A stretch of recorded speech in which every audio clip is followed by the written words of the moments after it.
કે સોરસના દર્શન થયા અને સૂચન કર્યું કે હું ફળ રૂપે સોરસ રૂપે રસ રૂપથી બિરાજમાન છું. મારી સુધા અને મારું સ્વરૂપ એક જ છે. બંને સ્વરૂપ તારે ત્યાં કલાત્મક રીતે બિરાજમાન છે. 2014 મહાવત તેરસના સાંજના 7 વાગ્યે સૂતો હતો તે વખતે સૂચન કર્યું કે કાલથી અનશન વ્રતનો આરંભ કર. તે મુજબ વધ ચોથના રોજ અનશન વ્રત શરૂ કર્યું. વધ 14 આ તે અમાવાસ્યા તથા ફાગણ સુધી એકમ સુધી રહ્યું. સવારમાં સૂચન કર્યું કે આપસી કાલથી એટલે કે સુંદર અન્ય દિવસે આ અનશન વ્રત વધુ કરવાનો સમય આવે તે માટે આ પ્રયોગ હતો. તે મુજબ સુદ બીજના દિવસે પ્રસાદ તથા જળ લીધું.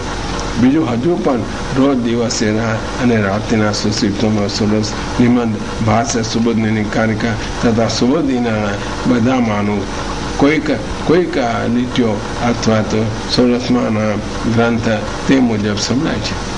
હૃદયમાંથી ઉચ્ચારણ નીકળે તે કર્ણ દ્વારા શ્રવણ થાય છે.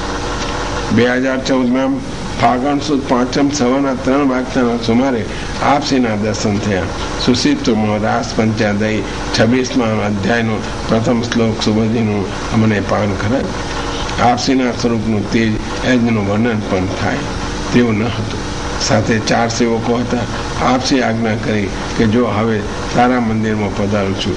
આમ 15મે દર્શન થયા. સુશીતોમાં રાત્રિ તથા દિવસથી પાનો પ્રકાર ચાલુ છે.